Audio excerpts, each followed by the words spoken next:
Amigas e amigos internautas do Brasil, pelas mídias sociais do planeta, o ciclo de palestras, o Retorno ao Judaísmo, Expo História. Palestra número 6 está começando.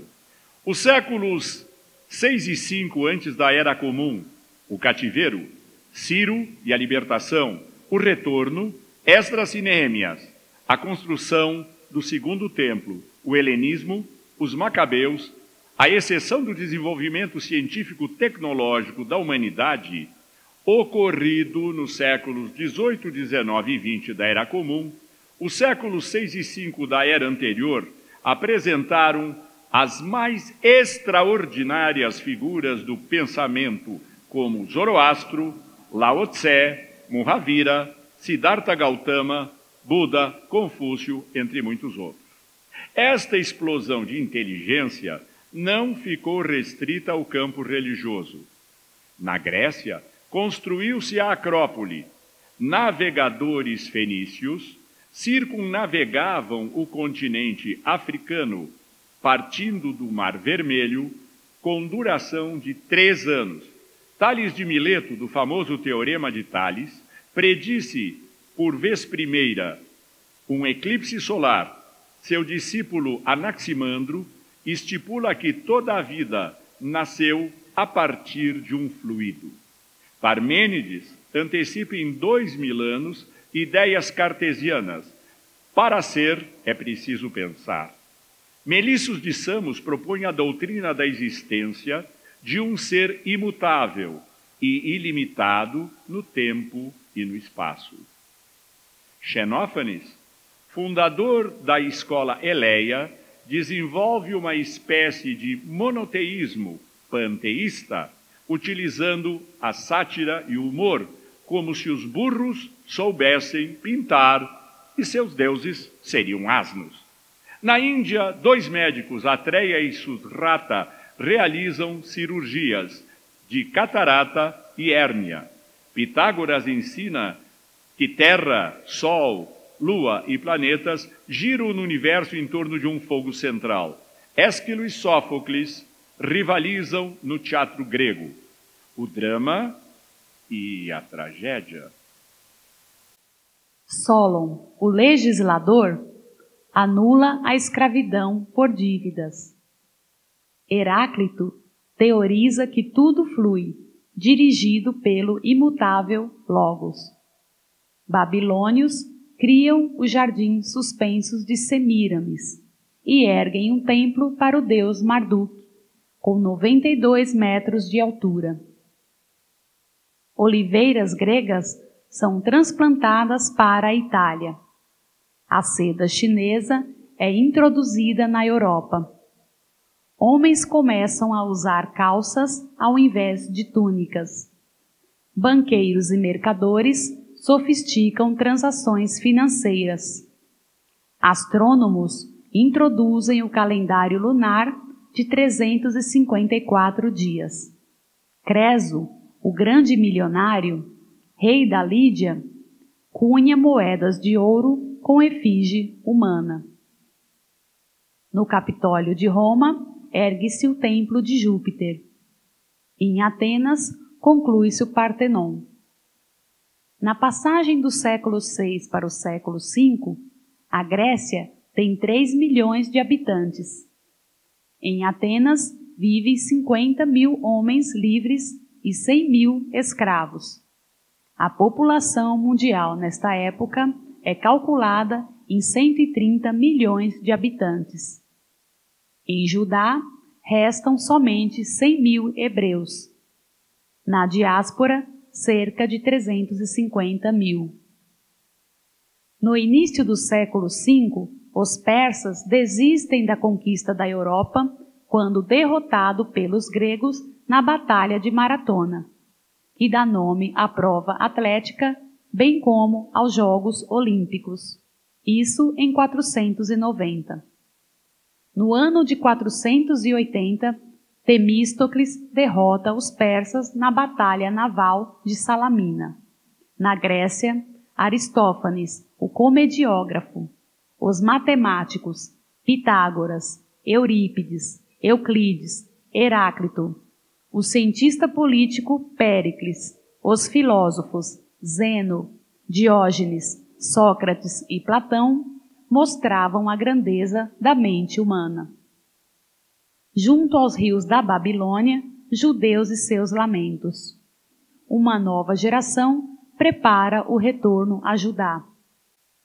Na modernidade, no final do século XIX, após o surto de antissemitismo deflagrado pelo caso Dreyfus na França, e como fruto do iluminismo, nasce o movimento sionista, liderado pelo advogado e jornalista Theodor Herzl. Seguindo a cronologia deste ciclo, a temática do sionismo e suas vertentes ideológicas será abordada dentro dos princípios da informação e do conhecimento.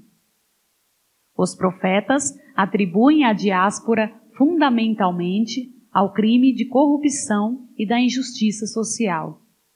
O peso da interpretação da queda de Judá e das suas consequências também diferem, principalmente enquanto feita por judeus ou cristãos, séculos afora.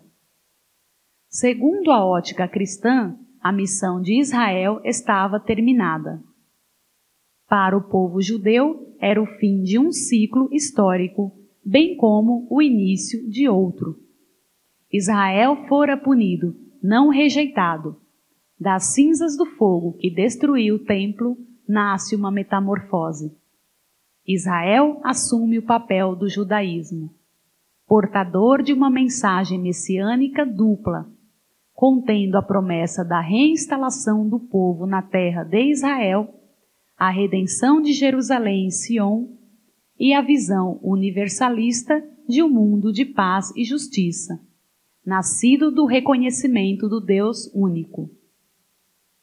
Os exilados não atribuem que o desastre nacional tenha acabado com seu Deus. Se isso realmente tivesse acontecido, teria sido improvável o seu retorno. A fé não fora abalada. No seu entorno, a esperança do retorno. Na modernidade, a esperança foi uma das marcas do movimento sionista. O hino do Estado de Israel chama-se Hatikva, a esperança. Uma de suas estrofes diz Hatikva Bashenot Alpaim, ou seja, a esperança de 2000 anos. Deus único, definitivamente acabara a idolatria. A dor e o sofrimento pela perda da identidade nacional constitui-se como catalisador. As duas diásporas do povo judeu mostraram que a Torá representou a pátria portátil. Uma das estrofes do hino do Betar, composto por Jabotinsky, diz Im Eved Imeler Nozarta, Ben Meler Beketer Davi Neetar. Mesmo escravo, sois príncipe, filho de rei coroado com o cetro de Davi. Os exilados recusam a ideia de construir um templo em terra alheia. Reúnem-se em uma knisto, palavra aramaica para Knesset, assembleia, no hebraico moderno. O poder legislativo. Beit HaKnesset, sinagoga, válido igualmente para a igreja e mesquita. Contribuições do judaísmo para o pensamento da humanidade. Existem referências arqueológicas de assembleias e orações em Jerusalém pós-destruição do templo sem a ocorrência de sacrifícios. A sinagoga transforma-se no centro da vida cultural e social, como escola, local de debates, assuntos legais e comunitários. Esta prática perdurou durante o longo período das diásporas. É no formato que atualmente conhecemos, tanto na redação como em seu aspecto físico. Na linha de tempo, entre 550 e 500 antes da Era Comum. As autoridades assentaram os exilados em locais próximos à capital do império. Assim, é muito provável que as populações judaicas tivessem entrado em contato com as elites babilônicas. Já na segunda geração, seguindo indícios arqueológicos, hebreus atingiam o status de mercadores, banqueiros, artesãos especializados. A proximidade com a cultura babilônica, conforme diz Zerubabel, um dos líderes do retorno, fez adotar práticas do povo anfitrião como o calendário babilônico, e é nesta época que surge o processo de oficialização dos 5 livros, a Torá, com o idioma aramaico como comunicação cotidiana. O mesmo vem a ocorrer na Idade Média, entre os judeus da Europa Central, os Ashkenazem, que adotam o idioma Yiddish, derivado do alemão medieval, como vetor da comunicação cotidiana. Já os judeus sefaradim, da Espanha, falam espanhol, desde o século V da Era Comum. Entretanto, os exilados da Babilônia não esqueceram sua identidade. No Salmo 137, uma estrofe foi considerada marca fundamental para o retorno em todos os tempos. Diz o Salmo: como cantar um cântico ao Senhor em terra estranha? Se eu esquecer de ti, ó Jerusalém, que seja esquecida a minha mão direita. Tal cântico transformou-se numa alavanca para a identidade nacional perdida. Passaram-se 3.500 anos. Na cerimônia de casamento, o noivo quebra uma taça, lembrando a destruição de Jerusalém. Im ani eshkar oter Yerushalayim, she tishkar yemini. As ondas da história podem atuar como tsunamis. O apogeu babilônico mostra sinais de esgotamento. Em 539, uma nova potência surge no Oriente Médio, a Pérsia. A Pérsia marcha contra a Mesopotâmia. A população da Babilônia, ansiosa por reformas sociais e religiosas, rende-se sem lutar ao novo gênio imperial, Ciro da Pérsia. Neste episódio, uma evidência da globalização, mas sem televisão nem mídias sociais.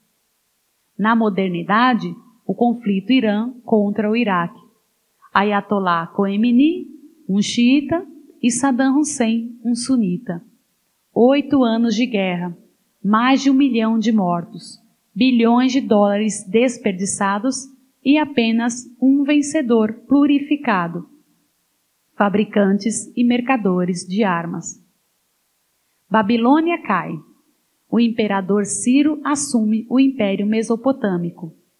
Adepto da religião de Zoroastro, acreditando num ser superior benévolo, Ciro concede aos povos ali assentados liberdade religiosa, incomum para a época.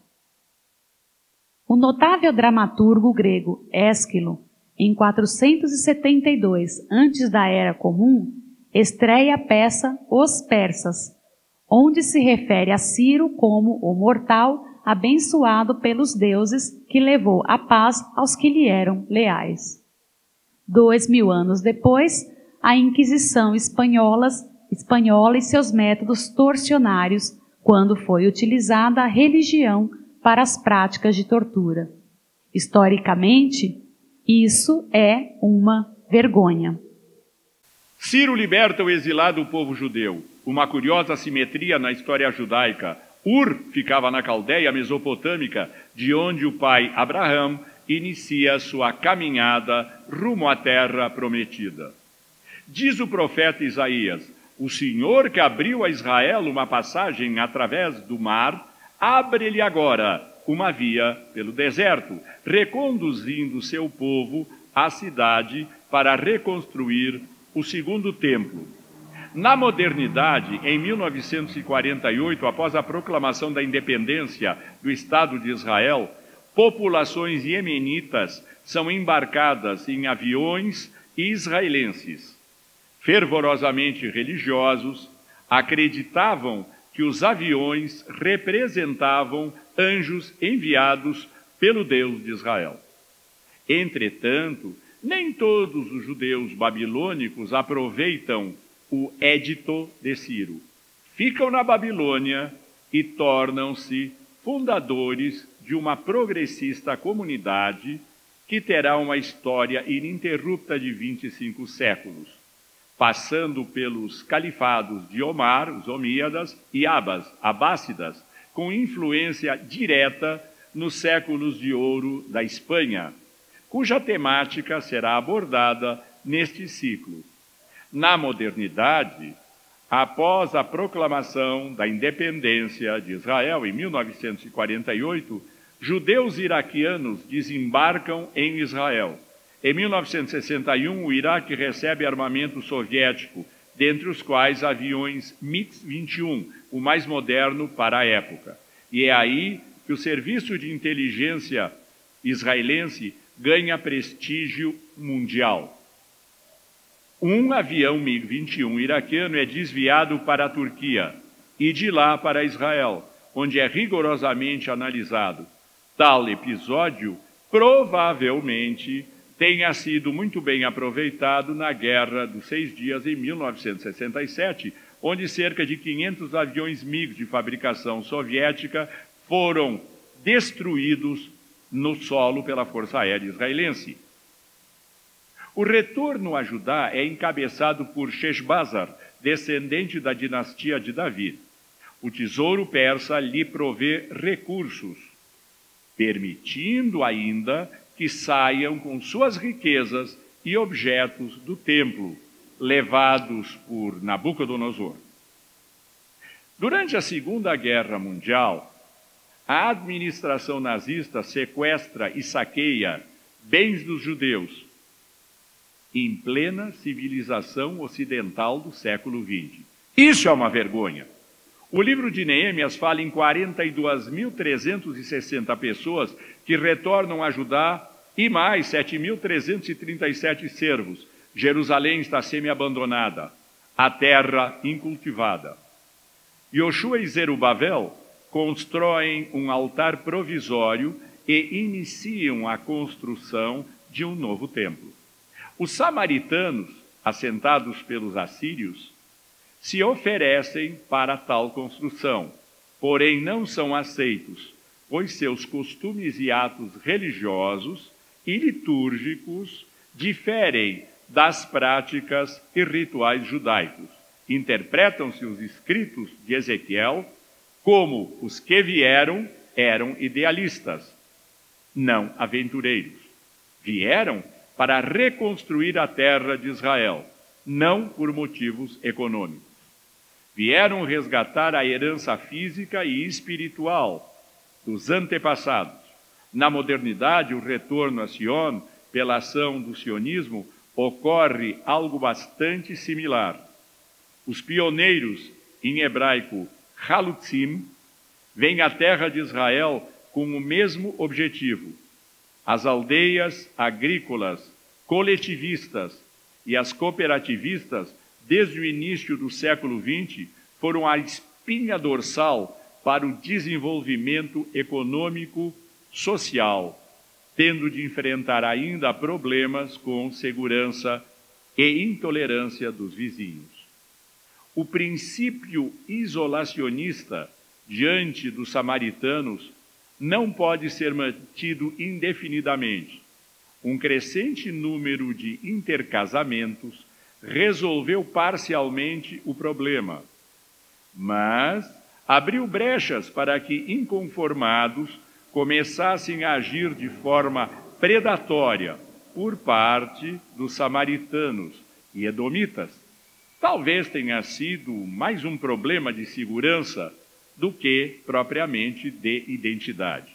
Obviamente, tal problema foi superado, quer pelo desenvolvimento, seja pelo reconhecimento dessa problemática ou ainda pelo bom senso. Há um vácuo na história. O meio século seguinte à reconstrução do templo não apresenta relatos condignos, nem mesmo notícias sobre Sheshbazzar ou Zerubábel. O que se sabe é que dificuldades econômicas surgiram após o deslumbramento pós-inauguração do segundo templo. Entretanto, na Babilônia ocorre um extraordinário renascimento cultural entre os judeus babilônicos. Nasce em meio a uma percepção de independência dos destinos entre Israel e a diáspora. Na modernidade, logo após a Revolução Francesa, ocorre algo similar, sobretudo no meio acadêmico. Em Paris, Londres, Berlim e Viena, onde Einstein, Buber, Adler, Fromm, Jung, Freud, Oppenheimer, Weizmann, entre outros.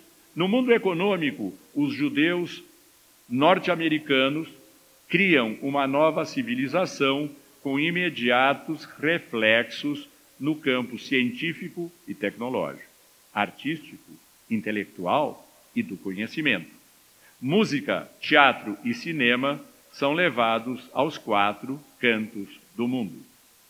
O escritor e profundo conhecedor da Torá, Esdra, é enviado a Judá. Esdra ocupara uma posição de destaque na corte imperial, algo como responsável pelos assuntos judaicos. Talato tinha percepção estratégica. Uma Judá leal à Pérsia reforçaria a fronteira meridional do império.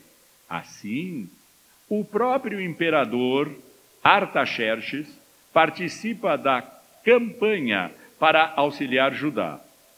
Entre a comunidade judaica babilônica, no ano de 458 antes da Era Comum, Esdra, com uma comitiva de 1.500 pessoas, inicia a viagem a Jerusalém. São descendentes da dinastia davídica, sacerdotes, levitas e serviçais. Após 5 meses de jornada, a caravana chega a Jerusalém. Esdra traz recursos, valores e um recibo para ser assinado pelo líder da comunidade. Dentre os objetivos da missão de Esdra, uma inspeção para ver como está sendo observada a lei de Deus e estabelecer juízes e magistrados. O propósito de Esdra, difundir a Torá, instruir e nomear juízes, estruturar uma organização comunitária na base dos ideais religiosos e da justiça social constantes da Torá. Esdra encontra uma situação extremamente complexa. Além das dificuldades econômicas e estagnação, a notável onda de casamentos mistos fazia perder os elos religiosos e nacionais. O risco era iminente. O judaísmo poderia tornar-se nada mais do que uma insignificante seita dentro do oceano politeísta do Oriente Médio. Foi proposto que as mulheres samaritanas e de outras origens, casadas com israelitas, fossem reenviadas às suas terras de origem. Mulheres judias casadas com samaritanos ficavam preservadas. Há prós e contras tal isolacionismo étnico. Esses acontecimentos sempre existiram no seio da comunidade judaica, sendo tratados de forma diferenciada, tendo relação direta com o grau de desenvolvimento socioeconômico e cultural, bem como da própria sociedade onde ocorrem. Pode ter sido fonte de antissemitismo durante os séculos da diáspora. Atualmente, com o estabelecimento do Estado de Israel, a nuvem do processo assimilatório dissipou-se. Aparentemente, a problemática da identidade judaica atualmente não está circunscrita ao interrelacionamento humano. A problemática gira em torno do eixo político-ideológico global e não do étnico-religioso. Algo similar nessa época ocorre em Atenas. Péricles restringe a cidadania de Atenas aos homens livres, filhos de pai e mãe atenienses livres. Nenhum dos 115 mil escravos, nenhuma mulher e nenhum trabalhador possui direitos civis. Pode-se notar que a democracia elitista ateniense e o etnocentrismo judaico funcionam limitada e relativamente. Não constituíram-se em mandamentos ou leis. Quando Esdras estimula a construção das muralhas de Jerusalém, imediatamente recebe a oposição de 3 personalidades-chave: Sanballat, Tobias e Geshem. Sanballat era governador da vizinha Samária. Tobias pertencia à nova elite de Judá, latifundiária e com membros no clero. Geshem era a figura-chave no comércio de especiarias entre o Egito e a Península Arábica e a Mesopotâmia. Além de agir politicamente em desfavor da reconstrução das muralhas, este governador samaritano impetrou o terror e o pânico em Jerusalém, fazendo com que parcela da população se refugiasse em outra cidade. Não se conhece a sequência nem o que sucedeu a Esdras durante os próximos 14 anos, até a vinda de um novo emissário à Babilônia. O estancamento da missão de Esdras levou a comunidade de Judá solicitar o auxílio da diáspora. Mais uma vez, o judaísmo babilônico, agora governado pela Pérsia, deu a resposta. Neemias, homem público judeu-persa, lê o relatório da comunidade de Judá e toma uma decisão. Nomeado governador de Judá pelo imperador Artaxerxes, põe-se a caminho de Jerusalém, com escolta oficial. Chega a Judá, reúne a comunidade, informando que as muralhas serão reconstruídas, bem como reformas estruturais. Protestos por toda a parte de samaritanos, asdoditas e amonitas. Neemias não cede, vai em frente. O povo se une ao líder e as obras são implementadas. Os adversários de Judá preparam o ataque para facilitar saques e espoliações. Parte do povo trabalha, a outra parte permanece em guarda. Os ataques vão sendo rechaçados. Na modernidade, a partir da década de 1920, quando aldeias coletivistas e cooperativistas vão se estabelecendo em Israel, suas populações têm, numa das mãos, a enxada e o arado, na outra, um fuzil. Mulheres e homens. Assim nasceu Israel. Assim, Neemias reergueu Judá, a forja do fogo, a têmpera do aço. Por outro lado, o pesar do fardo tributário esmagava as ações dos empreendimentos econômicos. Neemias convoca uma assembleia geral, reunindo notáveis e magistrados. Propõe uma ampla reforma econômica, onde as dívidas devem ser canceladas, a devolução aos pobres de suas propriedades perdidas a agiotas que cobravam juros escorchantes. Reconhecendo a observância do Shabat como fundamental para a coesão social e religiosa do povo, Neemias exalta a aliança entre Deus e Israel. Terminada a obra política, Neemias decide voltar à corte de Shushan, encarregando Esdras, o escriba, de dar sequência ao reerguimento de Judá. Situamo-nos no ano de 430 antes da Era Comum. Apesar de um hiato de informação histórica de mais de 150 anos, é possível notar que houve evolução e que, durante tal período, a comunidade judaico-babilônica não teve que intervir de forma crucial. É o período que a tranquilidade permite ajudar a construir e reconstruir-se. O sionismo socialista de Ben-Gurion criou uma frase simbólica, Levanot velehit banot ba, ou seja, construir e construir-se. Judá é reconstruída em seus 3.000 quilômetros quadrados, em torno de Jerusalém, esta com 70.000 habitantes. Em 1947, antes da histórica Assembleia da ONU, a partilha da Palestina, presidida pelo estadista brasileiro Oswaldo Aranha, a concepção definia-se por 2 estados, um judeu, outro árabe, ou seja, um estado binacional. A superfície do estado judeu estava demarcada para 3.200 quilômetros quadrados. Observem, pois, a simetria histórica de 25 séculos. Mesmo assim, a Liga Árabe não aceitou e propôs a guerra. Esta foi a Guerra de Libertação de 1948. Israel vive e existe. Do ponto de vista cultural, social e religioso, é o período fundamental da concepção definitiva da Torá e das leis como maneira de viver. Cresce a importância dos soferim, os escribas, pessoas encarregadas da interpretação da lei escrita e a transmissão da lei oral. São homens destinados a essa missão histórica.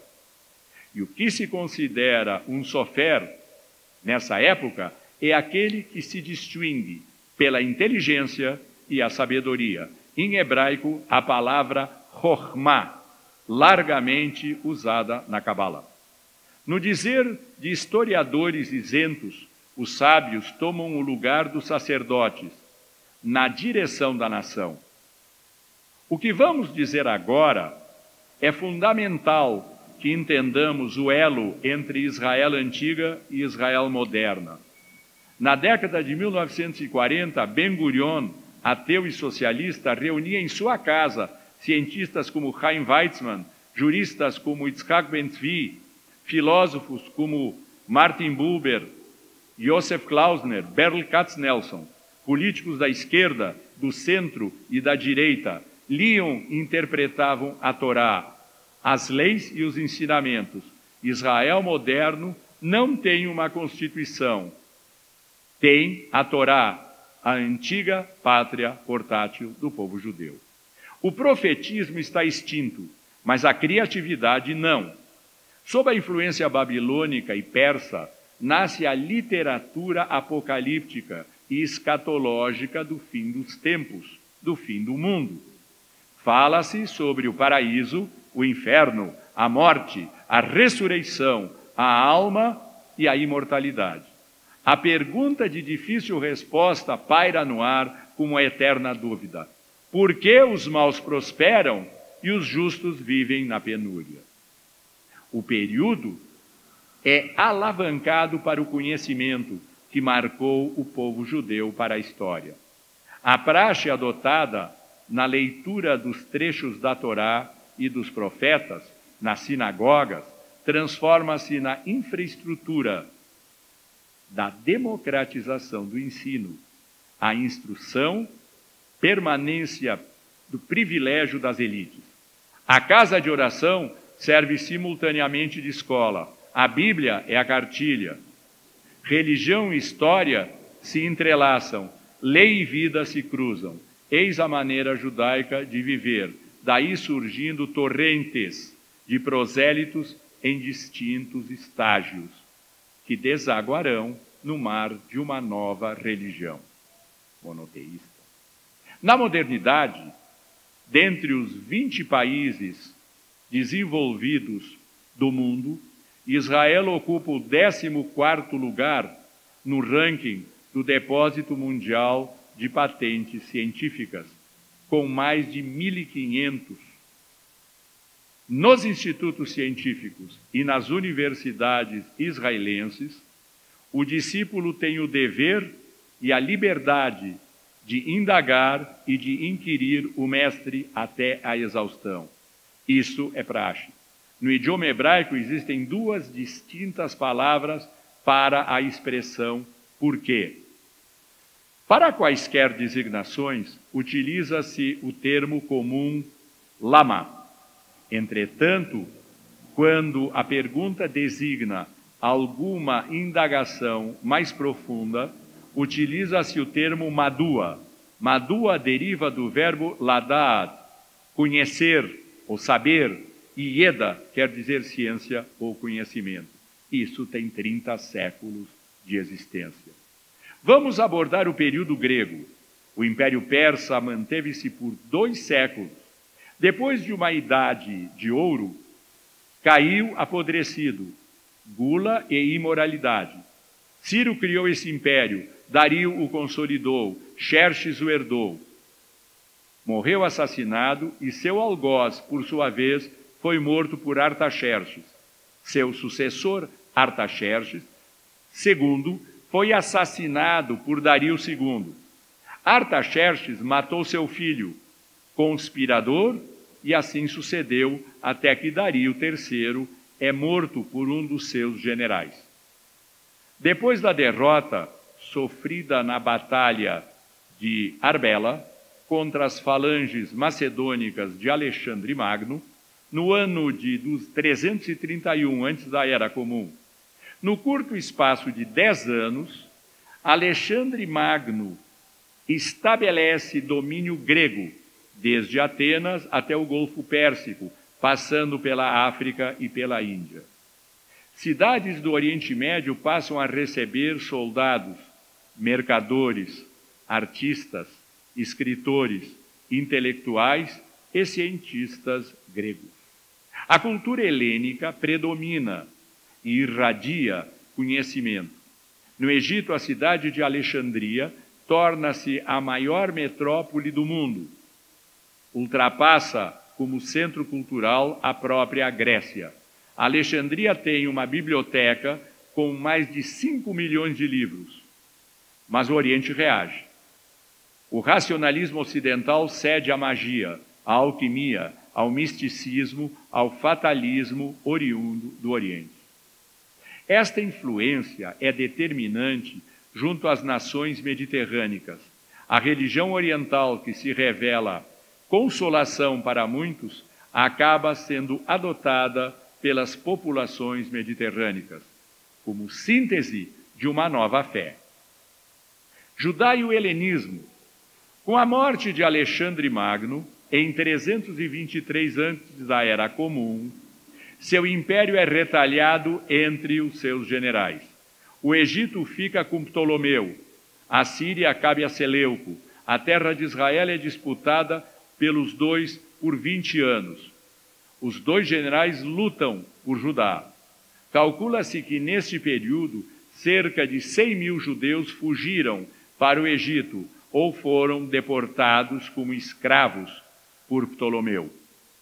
Fixaram-se na desenvolvida metrópole de Alexandria, tornando-se esta a maior concentração judaica da diáspora.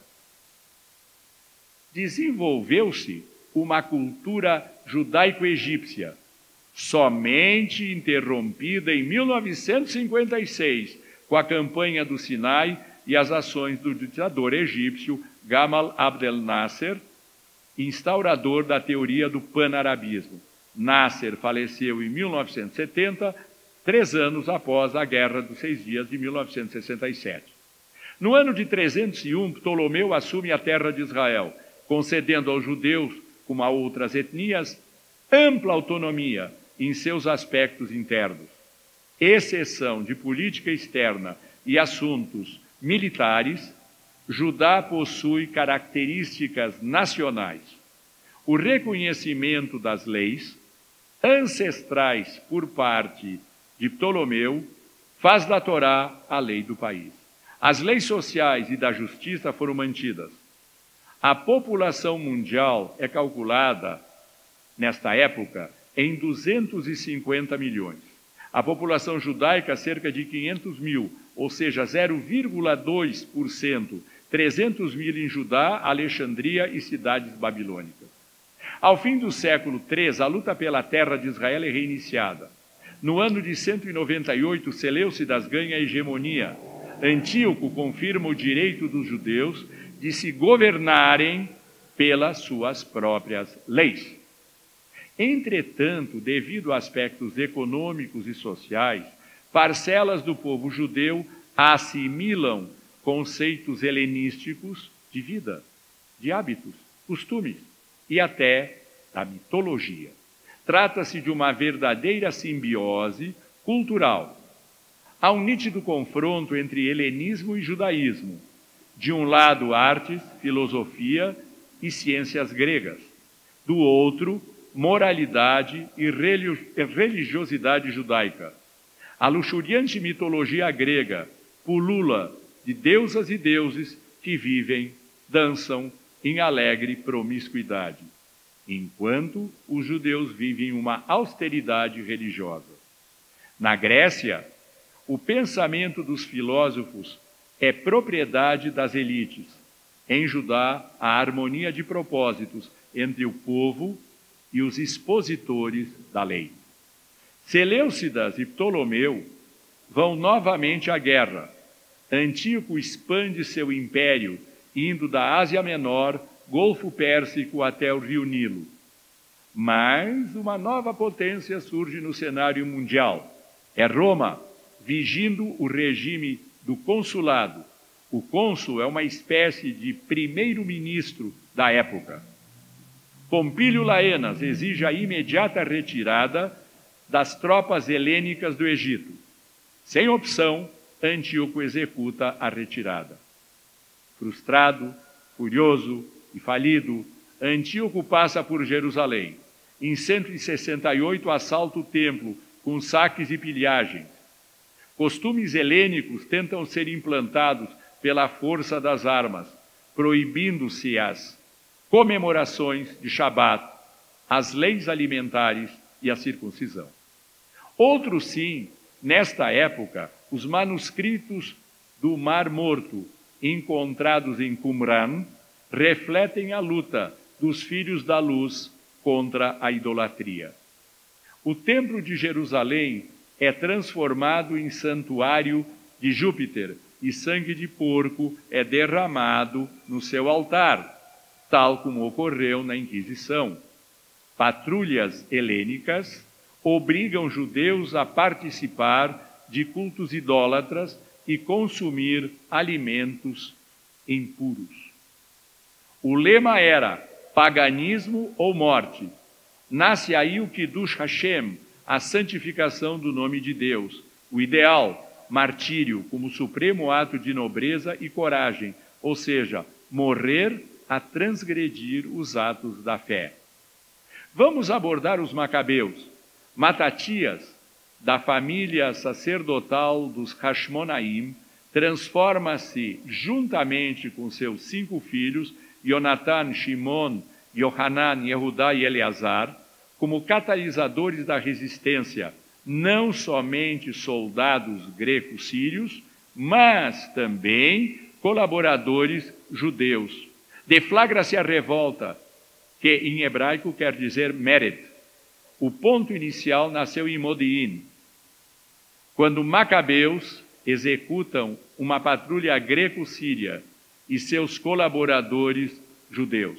A palavra Modi'in, na atualidade, é designação do Serviço de Inteligência de Israel, palavra originária do verbo ladad, conhecer ou saber. Os macabeus encabeçam a luta com perfil guerrilheiro, retiram-se para as montanhas e a eles juntam-se os fugitivos de Jerusalém e milhares de camponeses inspirados em ardor religioso. A Torá é o elemento vital para a sua existência. O estrategista é Yehudá a Macabi, Juda, o macabeu, o martelador. Emboscadas e ataques de surpresa trazem prestígio, apoio e armas. Surge o desafio, enfrentar o inimigo em campo aberto, ou seja, o exército, e não mais ações guerrilheiras. Os macabeus vencem em consecutivas batalhas. O general Lísias, vice-rei de Antíoco, engaja-se numa luta contra os partas, povo caucasiano que invadira a Mesopotâmia. Num ataque fulminante, os macabeus atacam o quartel general de Lísias, subtraindo grande quantidade de armas, obrigando os gregos-sírios a se retirarem para o litoral. No dia 25 de Kislev, ou seja, dezembro de 164, Jerusalém é libertada, o templo é purificado e cerimoniosamente é rededicado. Uma festividade é Hanukkah, a festa das luzes. Na atualidade, o Maguen David, a estrela de David, é o símbolo do povo judeu. A menorá, o castiçal de 7 braços, é o brasão do Estado de Israel. Judá o Macabeu tem domínio sobre Jerusalém, exceto sobre o bairro Fortaleza de Acra. E as lutas recomeçam. Forças gregas utilizando armamento pesado, ou seja, colunas de elefantes, ou seja, os tanques da modernidade, deixam os judeus em posição de desvantagem. Entretanto, um acontecimento político salva Judá. Deflagra-se em Antioquia um golpe de Estado. Lísias e o rei oferecem um acordo, o restabelecimento da antiga liberdade religiosa em troca da soberania seleucida. Yehudá Macabi aceita, mas não é nomeado chefe de Estado. Entre Lísias, políticas e lutas campais, advém um novo golpe de Estado em Antioquia. Lísias é executado e sobe ao poder Demétrio I, que põe em campo um poderoso exército, comandado por um experiente general de nome Nicanor, velho adversário de Judá. Os macabeus saem vitoriosos. Em 13 de Adar de 161, na busca de aliados externos, Judas Macabeu vai a Roma. A República Romana recebe seus emissários com cordialidade. O Senado romano reconhece oficialmente a autonomia de Judéia, nome latino pelo qual a terra de Israel passa a ser reconhecida por Roma, firmando-se entre os dois países um tratado de amizade e assistência militar. Entretanto, o exército possui 70 mil homens em armas, comandado pelo temido general Báquidas, e são apenas 800 soldados judeus contra 20 mil seleucidas. Nesta batalha, tomba Yehudá a Macabi. O comando passa para Ionatan. O corpo de Ehud é resgatado e levado à sepultura em Modeim. Ionatan conduz seus guerrilheiros de um refúgio para outro, aumentando o número de seguidores e armamento. Os macabeus controlam o território rural, instalam sua sede em Micmash, cidade de memórias monárquicas. Em Jerusalém, pequena oligarquia continua no domínio. E devido a dissensões na política externa seleucida, Ionatan é nomeado sumo sacerdote. No Sukkot, no ano de 152, exerce o posto pela primeira vez. Nos próximos 115 anos, a dinastia dos Hashmonaim terá este cargo hereditário. Depois dos 800 anos de os descendentes de Arão, mais uma vez ocorre uma perfídia. Ionatan é convidado a visitar Aco e é assassinado por Trífon. Sobra Shimon dentre os macabeus. Shimon é o novo comandante e alia-se a Demétrio, inimigo de Trífon. Acra, bairro Fortaleza, é tomado à força. O partido helenista se desintegra. Os assideus começam a se transformar em fariseus e essênios, e os Hashmonaim assumem o comando como dinastia dominante. A fragmentação do Império Seleucida é ainda incompleta. O domínio total de Roma sobre o Oriente são os fatores que possibilitam a Judéia expandir-se em todas as direções, quase nos limites do reino de Davi. Antíoco VII reclama desta expansão e exige que Shimon devolva as terras ou pague uma indenização, ou haverá guerra. Shimon responde: esta terra é a herança dos nossos pais, injustamente detida por nossos inimigos. Nós as reconquistamos. Ela não é terra estrangeira ou bem alheio. Os sírios invadem Judá. Shimon, o macabeu, vence. Shimon é assassinado pelo genro por questões pessoais ou políticas. Assume o poder o filho mais velho, João Hircano. Estamos no ano de 134 antes da era atual. Começa uma guerra de conquistas. Primeiro, a Samária. Depois, os territórios da atual Transjordânia. As forças de Judá saem vitoriosas e os territórios são anexados. Guarnições sírias e o exército seleucida são derrotados pelos Hashmonaim, que, pela primeira vez na história do povo judeu, são utilizados mercenários. O domínio dos Hashmonaim segue em expansão, incluindo o litoral. Petra, a capital dos nabateus, é dominada e há entroncamento comercial entre o Egito e Damasco. O que é importante frisar, a surpreendente facilidade com que os povos conquistados passam a ser judaizados e integrados à nação, chegando a postos chaves na sociedade em menos de uma geração. Entretanto, judeus adotam nomes helênicos como Hircano, Aristóbulo, Antígono e Alexandre Janeu.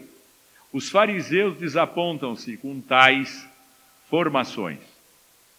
Quem era a oposição e quem era governo? O partido helenizador e algumas tendências tinham removido os escribas, os forim, dos cargos de confiança. Sob liderança de Jason e Menelau, a Torá deixaria de ser a lei. Jerusalém, uma simples polis ou apenas uma cidade. As transformações são profundas. O sumo sacerdote é secularizado, algo como uma extensão do poder real. Os fariseus ficam apreensivos com tais câmbios. João Hircano vai buscar apoio contra os fariseus, na antiga aristocracia helenizante, que reaparece sob o nome de saduceus, descendentes do histórico sumo sacerdote Tzadok, justiça, Tzedek. Enquanto os saduceus se concentram em torno do templo e seu ritual, os fariseus levam o ensino da Torá às sinagogas e aos lares.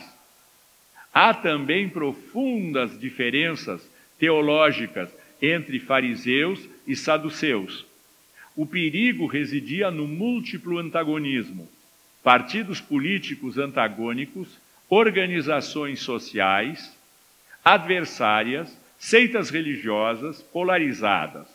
Os fariseus rompem definitivamente com o Estado secularizado.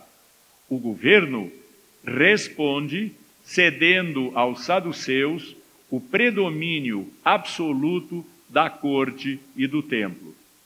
Um grande fosso é aberto entre o povo e a monarquia.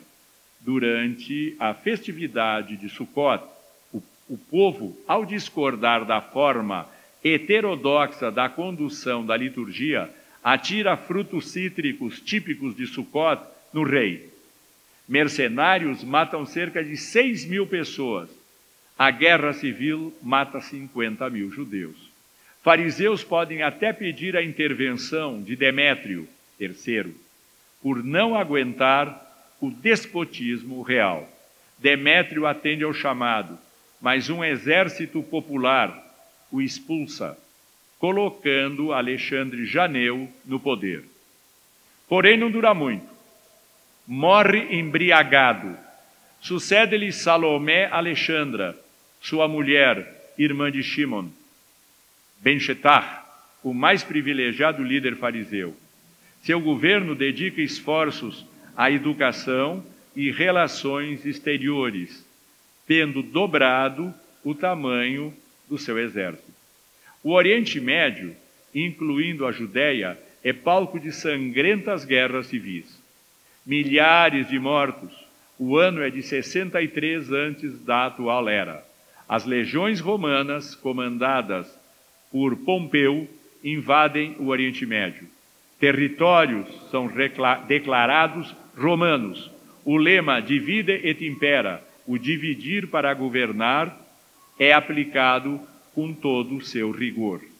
Uma nova história se aproxima, novas tendências. A presença da superpotência Roma altera a paisagem política do Oriente Médio. Amigas e amigos internautas do Brasil, chega ao final a palestra número 6. Um beijo no seu cérebro.